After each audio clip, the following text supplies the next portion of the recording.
Hello everybody, welcome to Sonic Talk episode 656. Oh, YouTube tells me it's got an error. That's great, thank you very much. Well, anyway, let's forget about that. We'll carry on as anyway. Welcome. Yes, Sonic Talk, which is a technology podcast. We talk about all things to do with music technology, sequencing, music production, live playing, all the kind of things that go along with that, and it's all to do with making records, making tracks, making beats, that kind of thing. In fact, I want to say thank you very much to our friends over at Isotope. We've actually, that's the one we want, isn't it? Yeah, they're going to be giving you a 10% discount on all Isotope products. If you go to isotope.com/Sonic Talk and use the code Sonic10 at checkout, you can save 10% on all bundles and all stuff and ting. So even if there's already a saving, we think there is. So that's actually pretty cool. So I want to say thank you very much to them. Don't forget isotope.com/Sonic Talk, and that'll give you all the instructions. And also, I don't want to forget, join our Patreon. Been posting a few things up there. In fact, Ed's fifth installment of 42 HP has been posted today, so that exclusive video that you get up there, that's also posted. So it's only a couple of quid or £4 a month or $1. I can't remember how much it is actually. It's not much. So if you want to support us there, that's all very much welcome. And of course, you can find the podcast in all the usual places. I think we're on Spotify, we're on Alexa, we're on Google Podcasts, all iTunes, all of that stuff if you want to listen audio-wise, or of course you can watch us. This stream also goes up to Facebook as well. So let's say hello to our guest. We're going to start over here. We've got Mr. Rich Hilton. We haven't had Rich Hilton for ages. Rich Hilton's over there in Connecticut, where he mans the controls for the Nile Rodgers music production empire, plays live with Chic. How are you, Rich? Are you well?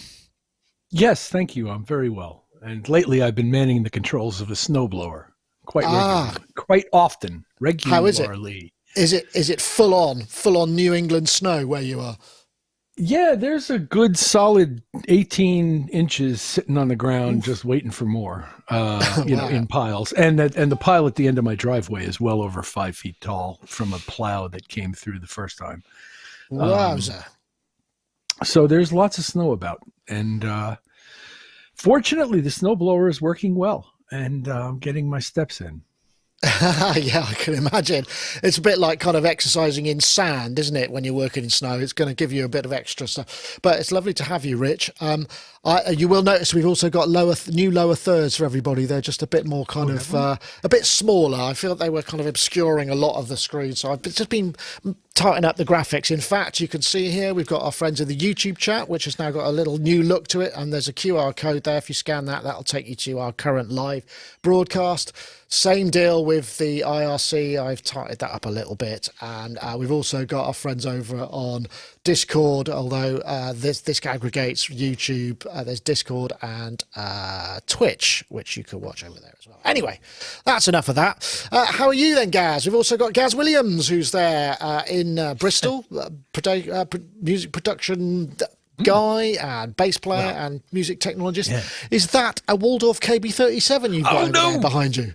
What are they just discontinued that? Why have I left that in shot? Yes, that is my latest, and I bought it because Tom Synthanatomy had sort of made a little post saying that they've just discontinued it, and I'd been looking for something to do I've been doing this Adventures in Eurorack show on a Monday. I've just taken a little bit of time out from that, but it's going to be back on Monday, and I was looking for something like a small little case to put in front of me here, rather than, because my rack sort of grew a little bit too quickly, and then I read that those things were being discontinued, and I thought, do you know what, I'd always quite fancied one, and so I think it was the last one in stock from Toman. Lucky you! The first thing I imported since Brexit, so it got held up, and then you have to pay this extra import business and on top of the tax. So I fear that buying from Toman from Britain, certainly at the time being, I'm not sure is such a great idea, because returns are complicated should you need to do that. And anyway, I digress. I don't want to get drawn down into that. I hadn't thought about that. Yeah. That's actually, that's a very good shout, isn't it? Yeah. What I would say about that, though, and this is something I'm going to go into in some depth on my show on Monday, but is that's 107 HP in that Waldorf. And so I'd ordered it, and then it took a while to come. So in the interim, I was going on modular grid, and I was and then I was going through the modules that I've got, and and this is the first time that this has happened since I've sort of started to delve into modular, that I thought, let's I could put this with this and this, and actually build a custom instrument. I remember Richard Nicol from Pittsburgh Modular telling me, saying, that's a great thing about modular, you can just build the synth you dreams. And I'm just going, I don't know what I dream about, I don't know what I want.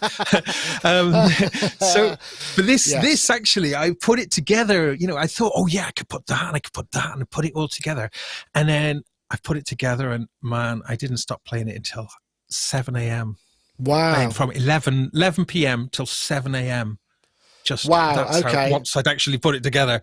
And but I just want to say one thing, and then this is like just to rub people's noses in it, that the casing of that thing is just top notch. It's heavy, it's solid. It's a good thing. Is beautiful, and I think it's sad that it's gone out of production. I think that's a perfect product. Yeah, a little bit. I wonder what it is that those things. I mean, I guess it's the sort of thing. It's like they have to kind of go, well, either maybe one of the parts that they made has to be resourced, and it makes it more expensive again, and it's not worth it, or they have to order 10,000 of them to do it, or maybe import and export has just become too difficult. I mean, as we well, but I mean, so that I think they're for around £650, which is a lot for essentially a controller keyboard. However, that's a case as well. A case, yeah, and it's got its own sort of built-in module as well on the left-hand side. You're justifying. You are justifying. No, but what I was going to say though is, once you pop the modules in there, it feels like a couple of grams worth of synth, which I guess it is with the modules. But the quality of it, it feels, I'm blown away by it. Well, I'm glad you are. I'm just trying to think. What I wanted to do this before I got anywhere else. We talked about the VerseLab, the Roland VerseLab, and we were really upset about the fact that it didn't. Yes. It's wrong. I've got one here, and this. I mean, it sounds really deep. It's got a. Yeah. I don't know what they've done to the D2As. It's got a really, but there are 6. I can't show it. I didn't get set a camera up, but there are 16 phrase slots in it, so you can trigger them all. Well, I certainly can trigger 4 at the same time, and I recorded those samples from my Korg TS1, so you can do it line in, and you get 380 seconds per project, so it's a big improvement in that way. So I want to say I'm sorry I got that wrong and I misrepresented, and I think 380 seconds is still not enough. Well, better than we thought. It's not enough. It's not enough. I agree. Anyway, I want to hold my hands up and say wrong. Yeah, fair play. I made mistakes there too, but some of my rant still is valid though. I just, as I say, I feel that they should make it unlimited recording time. Yes, and then, SD. Well, I think everybody. It seems to be the case with a lot of these things. This kind of streaming from cards seems to be something that's quite tricky to do. It seems to be something. I don't know, Rich. There aren't that many things that will record and stream from SD cards. Maybe those SD cards are just too expensive. Maybe that technology is harder to do than we think. I don't know. What do you think? I don't know, except that I have a very old keyboard on stage that I can stream samples from a USB flash drive. And why it should be any different or harder to do than that is beyond me. Right. Yeah. Okay. Interesting. Well, my Boss RC505 Roland, from the Roland stable, which I love and think is one of the best things ever, that can record unlimited, SD card length, and play back 5 stereo And it's the same, they must own the same code. Yeah, I agree. Yeah. I mean, it's anyway. And that's like 10 years old technology. Yeah, 10 years. All right, anyway, let's get on. We've got some new stuff, which is actually based on, not quite 10-year-old. Let's start with, wow, got to check this out. Yay! The new circuit tracks, which is an update to the original circuit. It's same kind of form factor, but poshed up kind of knobs and better MIDI implementation, full-size MIDI. It's also got an SD card built in. It's also got, instead of those, I don't know anybody who used those sidechain tracks, it's got 2 MIDI tracks in place, so you can use the sequences for that. SD cards, so micro SD cards, so you can record. There's also a sync input, I think, or an analog sync. And a stereo input, so you can sample directly into it. And that is obviously something that's going to be a big interest. But once again, anyway, this was announced yesterday. They've been teasing it for a while. $359. So I think that was the same price as the original circuit. And the circuit itself, that has become. I think it was Bo Beats did a video about it. Because he started out doing videos on the circuit, and for many it was this kind of gateway into electronic music because it's so easy to kind of work with. So I don't know. Rich, have you experienced the circuit? I'm wondering whether it's the sort of piece of equipment that perhaps you might not have come across with your hands on, but I can honestly say it's a really brilliantly designed piece of equipment. I spent a bunch of time researching it today because it was a show topic, and also I saw it show up I got a promotional email about it, and then I saw a Richard Devine video in which he was using it.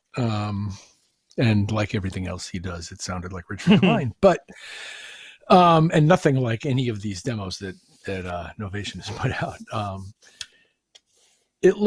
It's a very interesting product to me. I am torn about this thing because it is, first of all, very clever in the way they've used the control aspects they've got to make a whole lot of cool stuff available. It's sort of like taking second generation push to technology to like some other level where you're launching clips and you can sequence things and you can probably perform things on those definitely sounds on it, and they've put these pads to tremendous use, and it does a fair amount of stuff for the money. And it looks like it's a very nicely designed and well-built product. I don't know if it's for me, but it's kind of like a giant VL tone to me. And I mean nothing but love and respect. I don't think that's not a bad shout, actually, Rich. I mean, giant VL tone. I mean, it has that utilitarian. I mean, I bought one.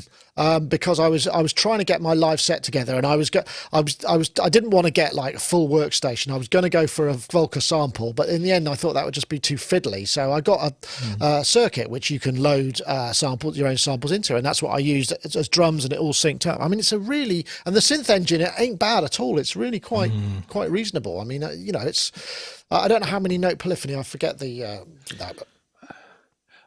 when they say everything you need to create and perform music, I have a problem with that. Yeah, there's no drum kit, there's no guitar. There's no sampling at all of audio in any kind of linear fashion. In other words, there's no tricks there's no sort of, how shall I say this, tractor type tricks involving audio that are incorporated into this product, but it's only $400. So I'm not complaining really. It's just, it focuses on things that are not keyboard playing and guitar playing, which is a lot of what I do. No, fair enough. I don't know. What do you think, Gaz? I mean, I thought it sampled because it's got a stereo line in, or is that just for? No, it doesn't sample. I think there's going to be another one coming out that's going to be more drum focused, but I think that will sample. And whether the sampling facility will be unlocked, I got the original circuit here. I think there are some of the things that are worth mentioning about the new update. I mean, the new look. I mean, this makes this one look a bit chunkier. It's a bit more svelte. Yeah. It's got the built-in rechargeable battery, as opposed to this one has got a. I didn't spot that. And also, gone is the built-in speaker, which I don't think will be missed by many. But I always quite like that aspect of it. But something to mention, though, I think, is the 2 extra MIDI tracks. It's got MIDI in, out, and through, but the through can be switched to being a separate out. So, both MIDI outs can feed two separate synths, which is cool if you've got devices with no through, which I think should be illegal. I suppose, or the other thing then is you can send the tracks that you're recorded using the internal voices out of one port, and then the MIDI tracks out of another port. Maybe that's useful. So I mean, I would say it's very much evolutionary rather than revolutionary to the original circuit. Something that's really important for people to to understand with it, though, is that it is it's the same sound engine. It's the same synth capabilities as the Mark One. So when I heard about it, I was thinking, ooh, the incentive for owners of Circuit One to upgrade isn't huge. I mean, I can imagine for some people, just those extra 2 tracks is a biggie. But this, you get in exactly the same synth. One of the things that they have done is that they've put little notations, little annotations to what each of the knobs supposedly does. They are macro controls, and on a per patch basis could be and also different. they've labelled it to reflect the changes in firmware that made the version 1 kind of do more stuff. So yeah, exactly. That's a very good point. But the final point I wanted to mention, though, was the way that this works, the Circuit One, is you've got 32 projects that you can load in, and all of those 32 projects draw from the same set of samples, 64 samples that you can load in. Now, because of the SD card, there's a new top layer that's above the so you've got more samples that you can load in per project. Yeah, so you've got 32. So when you bring that in, that means you've got essentially 32 times what this has got in terms of projects. So you can have a whole new set of samples, and it takes about 4 or 5 seconds. So it's not, you can't be switching mid-song or between. Again, what is it with RAM? Is it too expensive? I mean, why can't they just put more? Put a couple of, instead of a 2 meg limit, why don't you just make 4 or 8? I mean, it can't be that much more expensive, surely. But I mean, they're keeping to the whole kind of components thing, which works across the whole range of Novation products. So, in terms of Librarian, and there's a new graphic editor for this, which I'm assuming that will work on the Circuit One. I haven't checked, or whether that will be coming.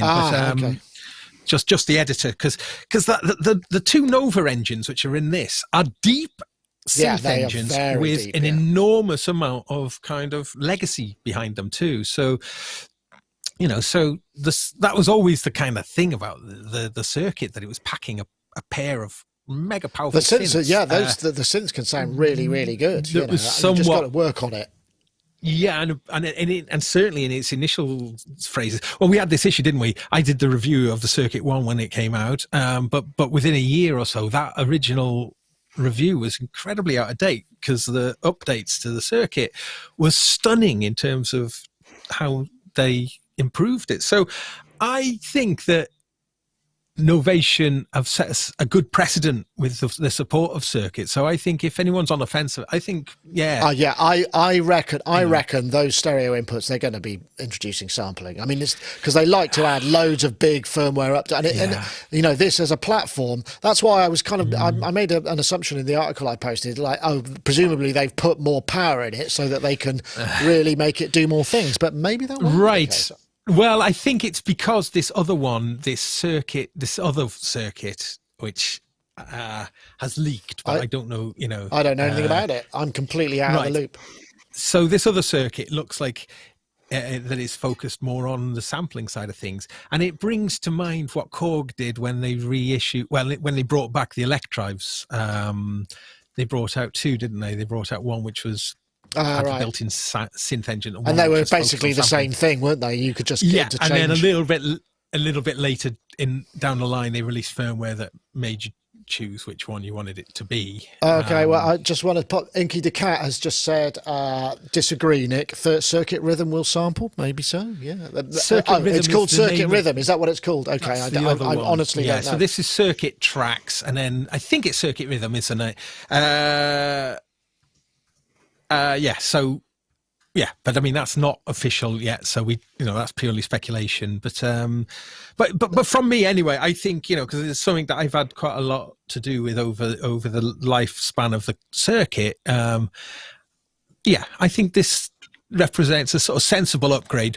But whether people who already own it to upgrade to the next one will depend how much that those extra features will mean to them. But if you're expecting it to be a big difference, then it's not. It's right. sort of sensible, but I don't know. I think it says shop now. I presume that means if I press shop now, what actually happens? 359 find a store. 2 days. Yeah. Okay, so it's off. Right. Okay. All right. I didn't realise. I thought the original circuit was 299. I seem to remember. Okay, maybe so. But then that was 5 years ago, 4 years ago when it came 2015. out. Yeah, 6 years ago. More. Wow. Well, anyway, it's a cool little thing. So I just wanted to because that's and big shout out to Ricky Tinez for he did all the video stuff. He did loads of the video, so he got that gig. In fact, there's another track which are all very 80s. I know he's got like an 80s fetish, and maybe it just makes you want to do this stuff, but it's all like.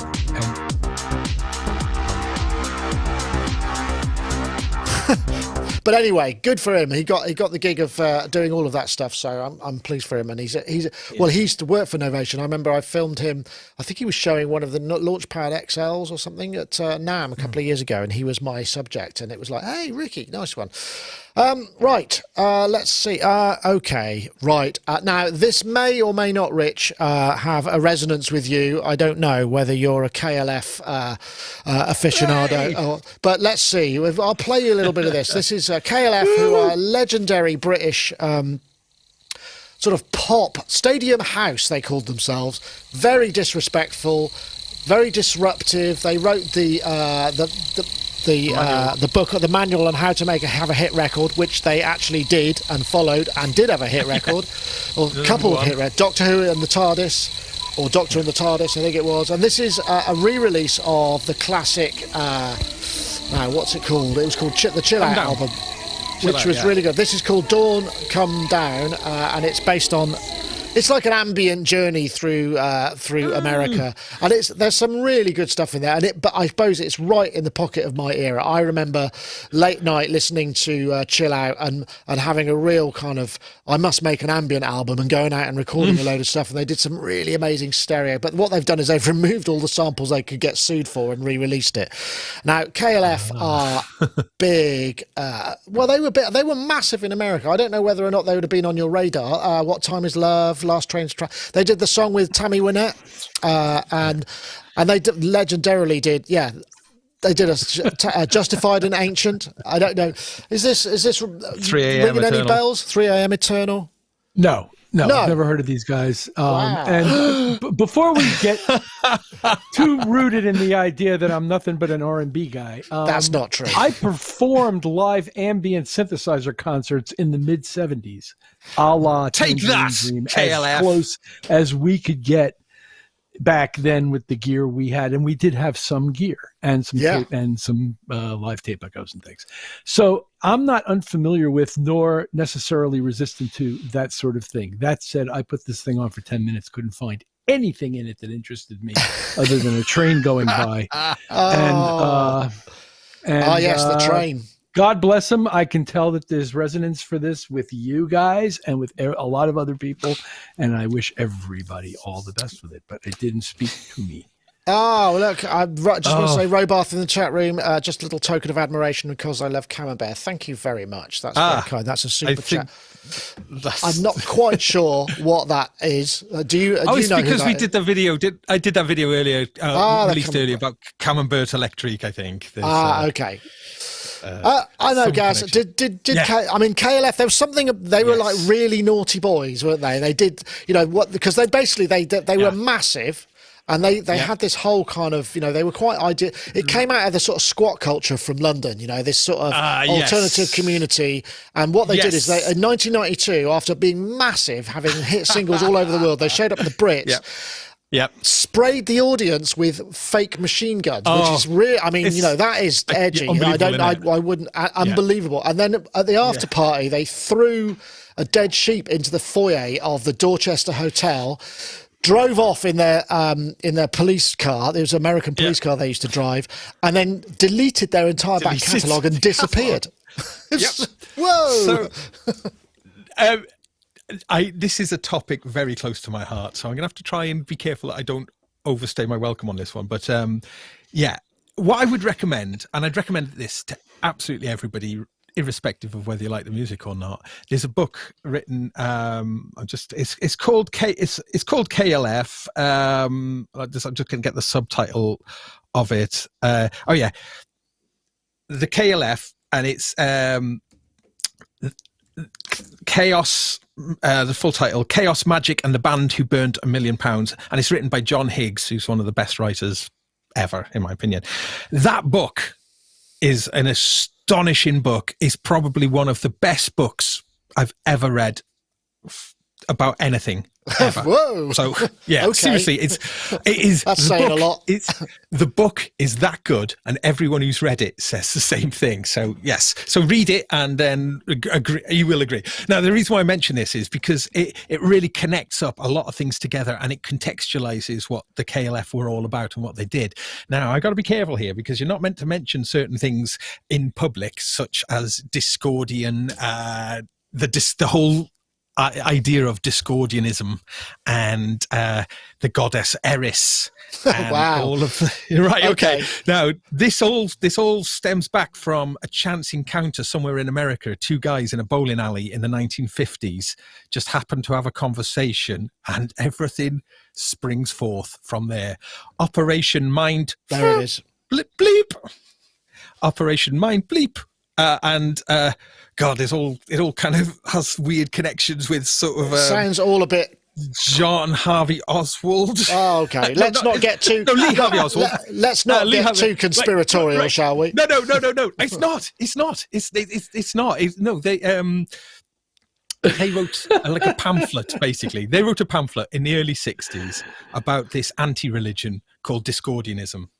And Discordianism, if you are an adherent to Discordianism, then you sow discord. Eris, the god of chaos, demands that but I mean, this is all sounding very current. If you get my drift, so I know. Let's not go too far down this because not go too far. But no, I'm going to get back. Give me a moment. I need to connect things up here. But this kind of idea of Discordianism, then the book, The Illuminatis, Robert Anton Wilson and Robert. Oh, what's the other one? The other Robert. Mid-70s, where a lot of conspiracy theories are kind of derived from. I mean, it's essentially a fiction, isn't it? But, it's this stuff is deep and affects culture in all sorts of ways. Operation Mind Bleep is supposedly responsible for all sorts of unexplained events because everybody who's acting out on Operation Mind Bleep is not meant to talk about it, just does it and leaves it unanswered. It's meant to just sow the seeds of discord. That's my background. Now, not my background, but the background to what I was just going to say. So the KLF, the whole Justified Ancients of Moo Moo, and all of the weird things that they did, the burning of the £1 million, it all ties into this. That they were kind of, it all follows this kind of following that Discordian. Yes. Right. And really, it's just a bit of fun. I have a question. I have a question. What does any of this have to do with music or audio? Right. So the KLF, what they did was they thought it would be funny to infiltrate pop music using Discordian principles. So they'd released this book called The Manual, and then followed their instructions to the T and got to #1 in Britain with Doctor in the TARDIS in 1987. Oh, because they made some hit record at some point that we haven't heard yet. They made that one they made by adhering to their own manual of how to get to #1, and they did it, and then carried on doing. Oh, hang on! It's not fair. It's not fair to miss out on the good bits. But the KLF, the music, it's because there is good music in it. And Chill Out, that album, Chill Out, for me was like a massive, important album. And I think in part that was because it was something about how anything goes. You can just use absolutely, you can pull anything into that soundscape and create these kind of ambient sort of. I mean, you know, I'd had some experience of ambient, but this sort of coincided in time with the Orb, Adventures Beyond the Ultra World, and there's lots of kind of connectivity between these acts and early Future Sound of London and various things like that as well, where it just was like kind of making paintings, musical paintings, and just pulling in all sorts of abstract things and just kind of phasing in and out of it. And of course, this was the day of munted hardcore rave where everyone's gurning their face off and sort of and would end up in some little sort of chill out tent, and you know, and the sound of sheep and various things in that chill out, it just put everyone kind of that's true, into a good place. Well, lots of references there to explore for yourselves. I've got the picture of that's what the book looks like if you want to explore that. But the KLF music is a lot of fun and quite irreverent, at the very least. So I'm going to... One last thing, Nick. Nick, one last thing, please, because you mentioned about the Brits Awards, and I just wanted to mention this because you can go and watch this. You could go watch this on... YouTube, 1992. You get this Simon Bates. You know, Simon Bates was this Radio 1 DJ, the squarest of the square, going, and it's 1992, and it's the Brits Awards. And then the opening of the Brits Awards, 1992. You know, and this is the biggest music kind of it was huge Britain, back then, really massive, televised, live. The KLF had the biggest international hit of the year back in 1992 with 3 a.m. Eternal, and it was number one in 17 countries or something like that. So they were asked, the prestigious act, to actually open the Brits Awards with the song 3 a.m. Eternal. Unbeknownst to the organisers, the KLF enlisted a band called Extreme Noise Terror. And Extreme Noise Terror were, you know, like a kind of death metal band, which the general public had never experienced at all back in 1992. I mean, it's not that they've experienced it much now, but I mean, this is before that thing, you know, that kind of stuff. And so they do this thing, they do this performance, and it's the opening number, and it's like, everyone's there in their tuxedos in the audience, and all this, this stuff going on, and then and then so Bill Drummond from the KLF, he takes a megaphone out and he starts calling out villains in the music industry over this megaphone, you know, and this is the main event in the British music industry in the year. And then that's when he goes and picks up a machine gun and sprays the audience with it's a real machine gun, thankfully firing blanks. God. And then they storm off the stage, and then an announcement goes, the KLF have left the industry. Right. Okay. Oh, one last thing. No, The dead sheep. Oh, no, this is it. The dead sheep was meant to be brought on a stage in the Brits Awards, but Extreme Noise Terror were all vegans and absolutely forbade it. There we go. Right, there's a lot of information there. So anyway, we'll the KLF are quite significant. I mean, I think perhaps more resonant in the UK because they were, like I say, they have a lot of stories around them. Anyway, let's move on to video number 4. I'll press the 4 button. I'm the developer of a MIDI looping web application, which turns your keyboard or electric piano into a live looping machine. So how does that work? Basically, live looping is just building up different loops of sound. So I'm just going to use one of my keys that I've mapped on my keyboard here within the app. This is kind of interesting because it's all in the browser, basically. Something like that. And now this loop will keep playing via MIDI, basically non-stop, and you can add more loops to it. So a little Steve. Anyway, he builds up the whole thing, but this is really interesting. I loaded this up, this MIDI looper. It uses web MIDI. I think I've got it here. I think I set it up to be my keyboard. I don't know if this would work. It's probably going to be terrible because the latency is awful on this, but yeah. That's right. Oh yeah, I'm playing some stuff. So, I mean, it all runs in the browser. I'm going to stop that because it will probably let's mute that. Yeah. But a really interesting idea. I don't know, Rich, if you've seen some of the stuff that WebMIDI can handle is getting really powerful now. And this guy, Sven from MIDI Looper, is really kind of pushing the boundaries here. Did you get a chance to try this out? I didn't get a chance to try it with actual hardware MIDI because I think the latency between using the onboard synth in the web browser is a little bit kind of crappy. So,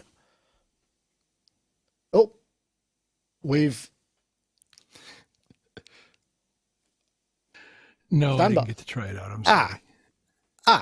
Okay. But have you seen some of this seems to have an unlimited amount of tracks, and it enables you to actually roll it round and just kind of keep. I mean, the concept of a looper. We've seen the MIDI looper in that pedal. I think there was a company that did a little MIDI looper pedal as well, and this allows you to route things in and out. So via the browser, the looper's just happening in the browser, and then you can come in and out via the MIDI interface. And so I think that's the thing that I kind of like about it. It seems like it's a very good, accessible, creative tool. But I think you should talk to Gaz right now. Okay. And one more thing about the KLF. No, don't. Only joking. I was joking. I'll get roasted. This looks really good. MIDI looping is something which is kind of becoming a bit of a buzz thing at the moment, really. Bastel released that little MIDI looper, just a little small tabletop looper. That's right. And it was a company, oh gosh, I can't remember the name of them now. I featured them a couple of times in Super Booth coverage, where I interviewed a guy, and that was, again, these are like hardware units. So, so I think the idea of MIDI looping, which is kind of very obvious in many respects, I think is quite interesting how it's been very much influenced by the whole pedal looper craze of the last sort of 20 years, I suppose. But being in Web MIDI, though, is... I think it's still quite interesting. We have talked about Web MIDI on a few occasions with just thinking it's largely probably undervalued as a resource. I'm assuming you need to use this in something like Chrome. I think Windows Explorer supports Web MIDI, does it? I think. I'm not sure. I would hope that Microsoft would be moving into that direction because they have got an entire sort of MIDI push, and they're heavily involved in MIDI 2.0. I'm not sure if it does, but certainly Chrome it works in, doesn't it? Yeah, I'm just looking now on Safari on my iPad to see if I can get it to run. I think I can actually. So maybe things are improving in that area. But yeah, I mean, I'd be quite interested to see what it takes to kind of trip this up in terms of, how many notes it can handle simultaneously, because the tendency with kind of loopers is just to pile loads of stuff onto it. So certainly could be quite an interesting resource to actually test out your computer and, to see if it's actually going to give you. Yeah, I know that's true. I mean, just real world. Just a MIDI test, system is actually, that's a bad idea. Yes, I mean, it's as a kind of resource. I think it looks really useful. I'm just looking at it now, and one of the things about looping that's a kind of an important thing, I suppose, is that that you're not meant to really deal with the device that you're looping with other than in a very, you're meant to be really focused on your performance, whatever that is, singing, playing, guitar, whatever. And this looks quite good in that it's giving you only very few limitations, but crucially, undo, redo, really important parts of the looping vernacular, to be able to. Yeah, I noticed that in this one, he was able to route key commands, so you can really, really quickly, or not key commands, but you can assign MIDI notes to actually perform those features. In fact, there's quite a lot of. I'm just trying to see where there's quite a lot of little sort of settings wheels which allow you to kind of set up all kinds of gubbins in here. I'm just trying to find the other one. There was another one that I saw. Yeah, there's the MIDI stuff here. Nice. So, it's actually a really nice, I mean, it's a bit shonky kind of graphically, but functionally it works really nicely. And it's actually a pretty cool little device. Yeah. So, I mean, and it's totally free to use, and there's no restrictions to using it. No. Yeah. Well, I mean, just as a It's an absolute There's the mapping definite. there. I'm bookmarking it now. It's a definite useful thing to be able to have for a whole bunch of reasons. Just like when you want to just sound check something or anything, just have a little looper there. That's super cool. Be ace if they could combine it with an audio looper as well, but maybe that's asking too much. That's asking a bit much for the browser, I think, isn't it? Yeah. But, Yeah. well worth checking out. I want to say thanks to MIDI Error for finding that one, who's sourcing a few stories for us at the moment, and it's actually good. pretty cool. Okay, so I'm going to jump ahead to another topic, which was what have you discovered recently, which... Because we've all had a lot more time to work with various, our setups, maybe we've discovered something new, or maybe we've found something that has given us a little bit more joy, then I thought that would be something that would be interesting to share. I don't know if, Rich, you've got anything that you've got to add to that, because I know that, I know you've been playing the MPE and the Rolly, but has there been anything else that you've discovered that you've just kind of like, oh, actually, that is way cooler than I initially thought, and it's given you kind of quite a lot of extra sauce somewhere along the line? The most important things I'm doing and learning from right now have to do with the mixing I'm doing. Also playing keyboards and polishing up my technique on MPE, but I'm finding new ways always. I'm always changing the way I work to try to challenge myself and see if I can find I just find repeating the same behaviors over and over again to get a desired result to be kind of boring. So I try to stay aware and current by constantly updating the ways that I work. And so sometimes that involves new gear. So I've got a couple of new plugins I've been trying out. And sometimes it involves concepts. Like right now, I'm mixing typically with at least twice and sometimes 3 times as many different reverbs going as I ever used to use. And I have very specific uses for very specific reverbs right now that I'm really liking. And I'm liking the way they're coming together at the end and finding creative ways to make them come together as a sort of Avalon-like experience in terms of ambience. I'm not specifically going for Clear Mountain's domain, if you will. Right. But using that sort of ability to create an ambience that doesn't wash out the clarity and the presence of what's cool, and using different reverbs, as I said, for different things. And so among those reverbs are Black Hole and the Adaptive Herb, in addition to the exponential reverbs I usually use, in addition to the Sound Toys reverb, which I love. So I'm just generally sort of improving my mixing skills and combining things differently. So I know that's a little bit vague, but it's that's interesting. This piece of gear answer that you were looking for. No, I find that really interesting. So, are you have you changed your monitoring or anything, or has the monitoring enabled you to hear more, or is there just a sort of because the thing about using lots of different reverbs is it's very easy to make it all mushy. So I mean the finesse is do you limit the kind of where they are in the stereo spectrum, that side of things? Usually my ambiences are pretty fully wide unless I have very specific goal in mind in terms of placement in the physical spectrum of things. And as far as allowing it to overwhelm your mix, well, it's kind of like telling the doctor it hurts when I go like this. Don't do that, and one other thing that you point out though is with regard to monitoring. So I love my monitoring. I'm quite happy with it. It's a coaxially mounted pre-Sonus speaker called Sphere. And I think it sounds fantastic. And I really, for the money, and it sounds great and I love it. But I'm using Isotope. And since they're a sponsor, I might as well tell you this, tonal balance control too, all the time, checking my frequency spectrum, particularly in the bottom end, which I know I can't hear. There are aspects I can hear well enough to be able to make things have impact and power and sound deep.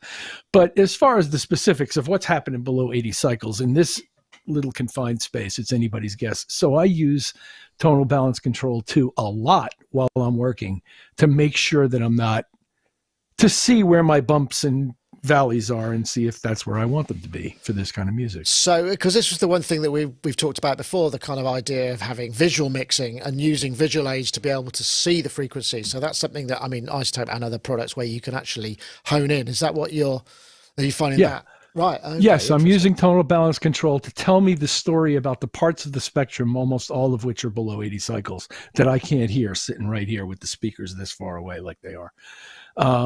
It's just that the space is boxy and it's made of sheetrock, and there's nothing deadening resonances in this room, and it opens up way to the right, and it's got a window right here, and there's just so much wrong with it in terms of reproducing low end that I like to be able. It helps me to see.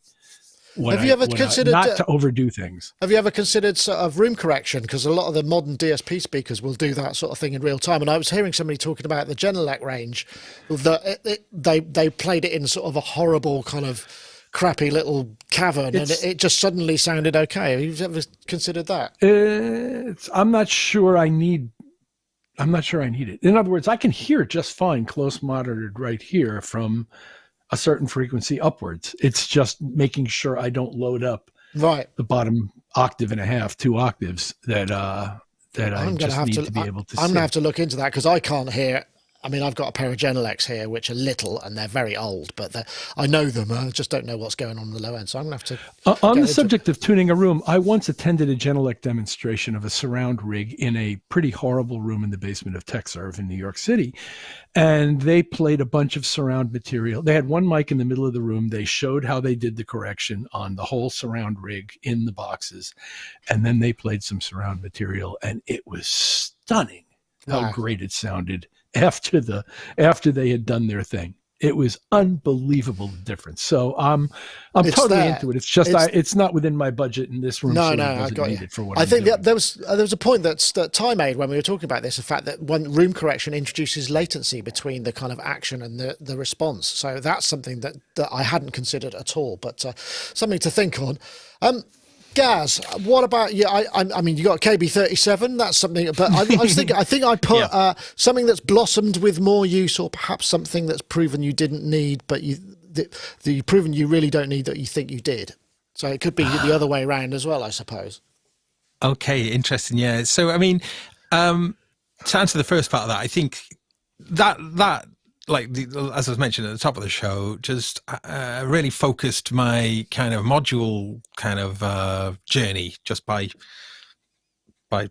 just giving me a really focused sort of thing, which prior to that I was losing focus with it all. It was all getting a bit overwhelming. So that's really kind of helped. And I think, I mean, keeping a fairly tight focus on doing stuff, I think is so to answer the second part of the question, I've created a load of complicated systems here in my studio, but I keep reverting back to just doing really simple things. Like I did a little jam online with a CP Yamaha interface and a pedal, right? And a pedal, and sort of so just sort of stripping things back to just really basic, or just play my bass through a pedal or something.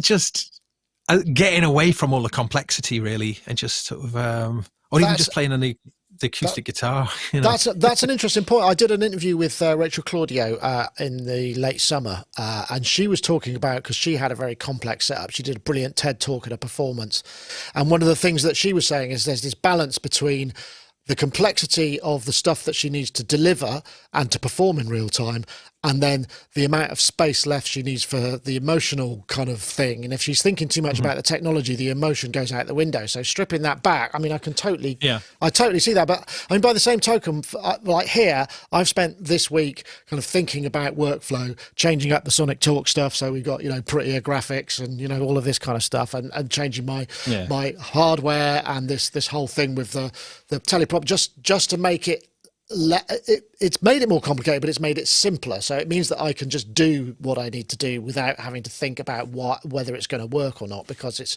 trying to make it more repeatable and more, and I think that's kind of important too. But I mean, aside from that, I'm just trying to think if there's anything I've discovered that I didn't, things that I thought I needed that I don't. I don't know. An iPad. I don't use an iPad hardly at all, but I've got the purpose for it now, because it's now pointing.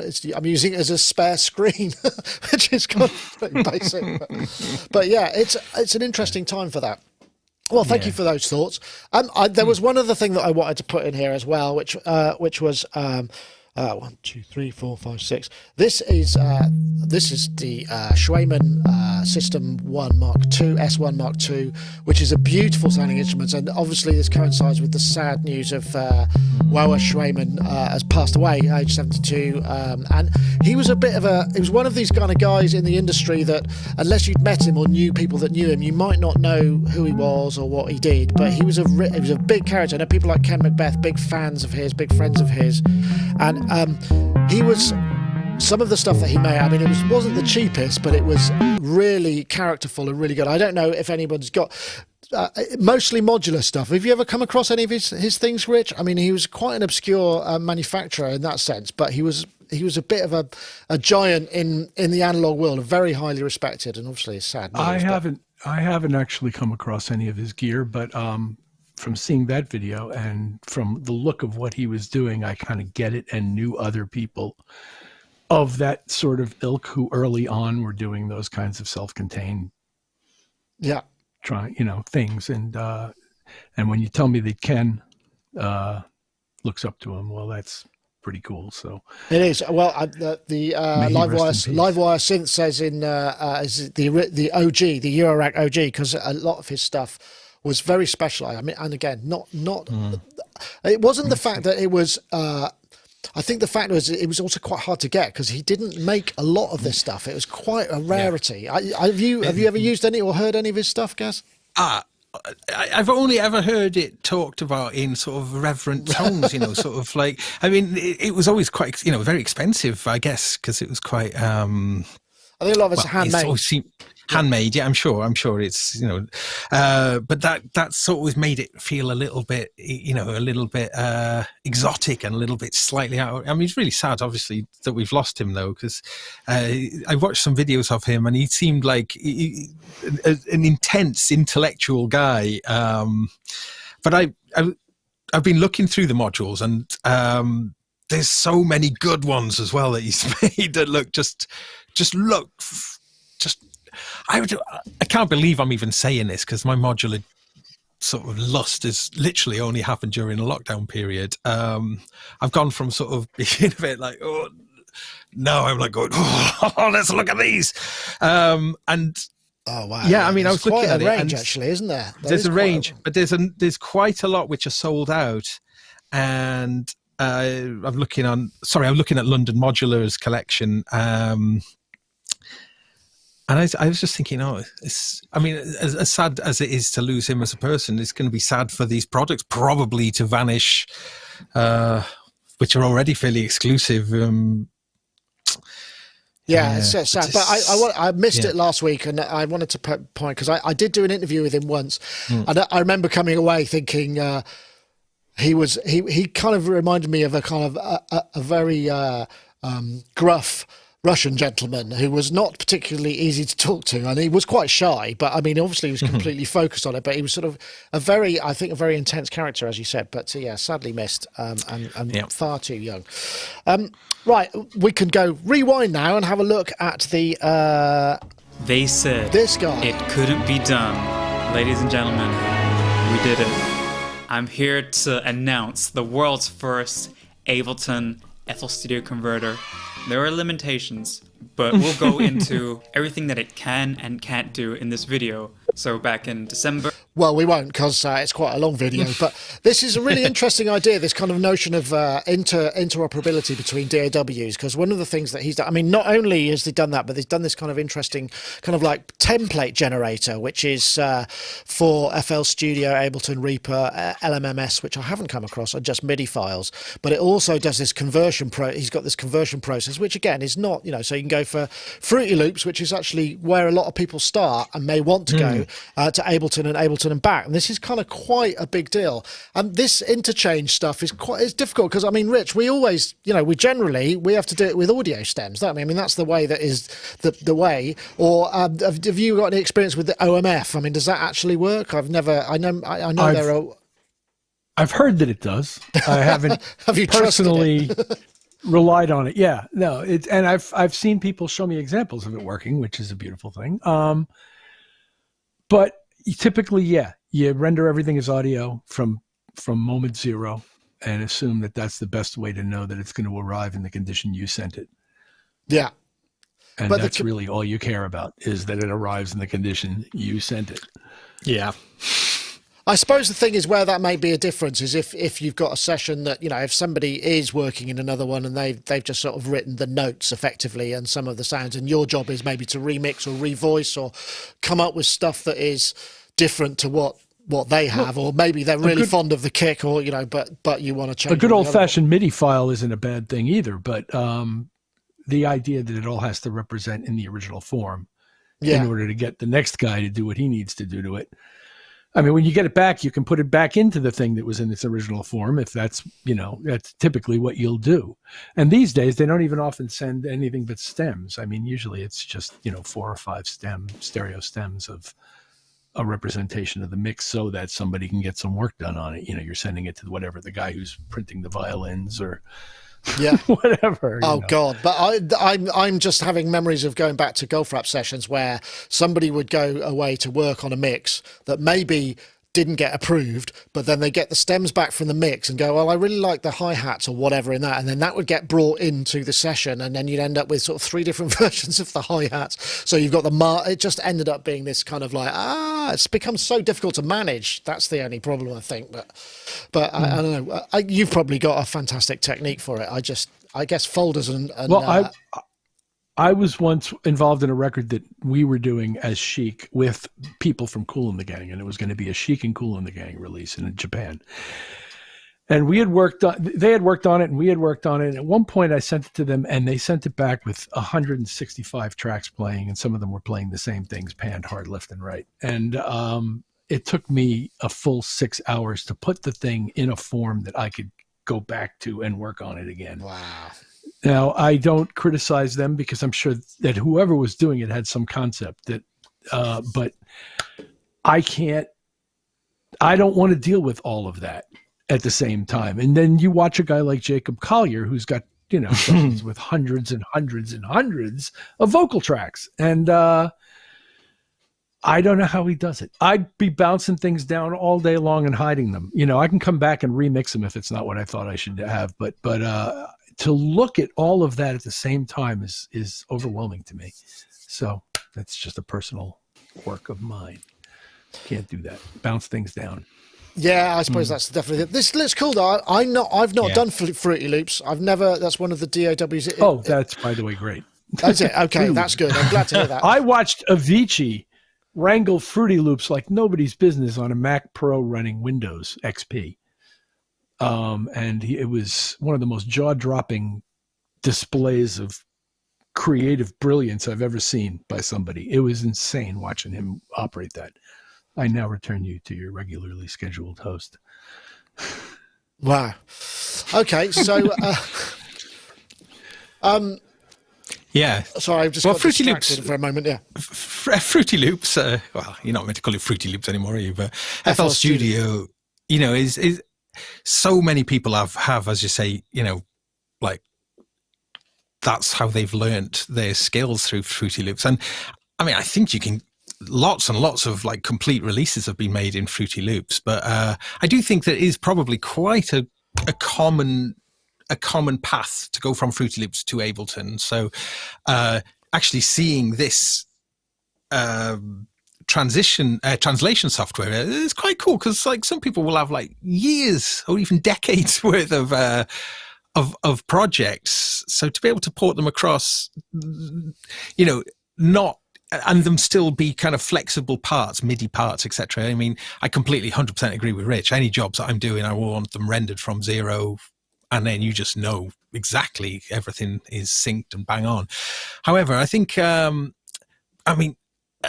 is the thing with a lot of those Fruity Loops parts. They're meticulously programmed. People spending hours and hours and hours creating these complex things. So to be able to then get that across. Has it got its roots in trackers and mod? Was it like an evolution of that whole world? Or? I think it was, for me, when I first saw it, it wasn't that long after Rebirth, and it seemed like it had taken the notion of Rebirth and the kind of 808 style The step sequence, the 16 the step right, sequence. Okay. Yeah, it was more there, and it sort of just took that idea and just expanded on that. But it ran on. Oh, I think in the early days, I'm not sure, but it was. I think it was shareware or something. It certainly was. It was easy for people to get hold of, and I think it also. It was amazing what you could do with it, and that definitely tracker influences in there, of course. But I think a lot of users probably felt, like recent users as well, felt a little bit like it was given sort of short shrift. It wasn't being considered a serious platform, which, I mean, it absolutely can be a completely serious platform. But I seem to remember about 10 years ago or something, it became the most popular DAW, more so than Ableton Live for a while. So I'm guessing that the user base is still pretty vast. But it was like that was another key thing when it first appeared, similar to Rebirth. You just didn't need anything. You could just run it on just a standard home PC. Yeah, it was any low. Audio interface, but just using your Sound Blaster card or whatever, and and I think that attributed a lot to its success, because literally, you can just put it in, a load of sound straight away, be up and running and making something sound fairly contemporary, pretty straightforward. So but yeah, I mean, yeah, it's cool. I mean, it's still in rude health as far as I know. Well, because was it PreSonus? Is it, or Akai. Akai made the fire controller, don't they? Which is right. again is a really good multi-button system, and that's designed specifically to go with Fruity Loops. Yeah, but that sort of backs up my point a little bit in as much as when that came out, 18 months ago or something, 2 years ago perhaps. Was the first dedicated FL Studio controller I think ever made. Maybe I might be wrong about that, but I thought, well, certainly was the most highest profile one. And how many years after sort of push and other things as that is so. Yeah, I'm not trying to just promote FL Studio here, but I think it's really nice that it has survived and that its users are this passionate. In the evangelical DAW stakes, it's definitely got its own. The Church of FL Studio is definitely alive. It does. May I say, the first person I ever saw using Fruity Loops was Mark Tinley in a recording studio. Oh, really? Yep. That makes sense. Brilliant. Yeah, that makes sense.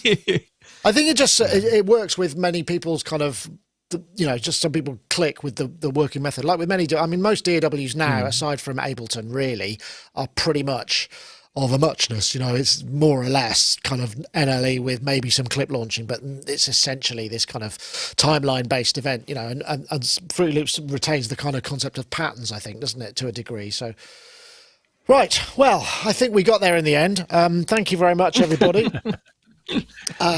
It's been almost an hour, over an hour. So I want to say thank you very much to everybody for this. My system has held up. If anyone's interested in what I was using, actually, I was just going to throw that up there because I use this. This is just the little thing that I'm using. Basically, it's just quite a cheap kind of iPad based or small screen based. What's it called? Teleprompter. And except I'm not using it for teleprompt. But the real tricky one was how do you get because I thought this is great, it works, and then I looked and everything was backwards and I was like, oh no, I'm never going to be able to make this work. But if anyone wants to know how I got that happening, I can tell them later in the notes or whatever. This is probably not for the Sonic Talk, but I want to say thank you everybody for joining us. All of you folks in the chats, nice to see you there in the YouTubes. Thank you very much everybody in the YouTube, also in the IRC, nice to see you there, and also the combination of all of those guys and gals, which is a lot of YouTube chat, but there's Discord and then there's Twitch, all of those people there as well. So thank you very much for joining us.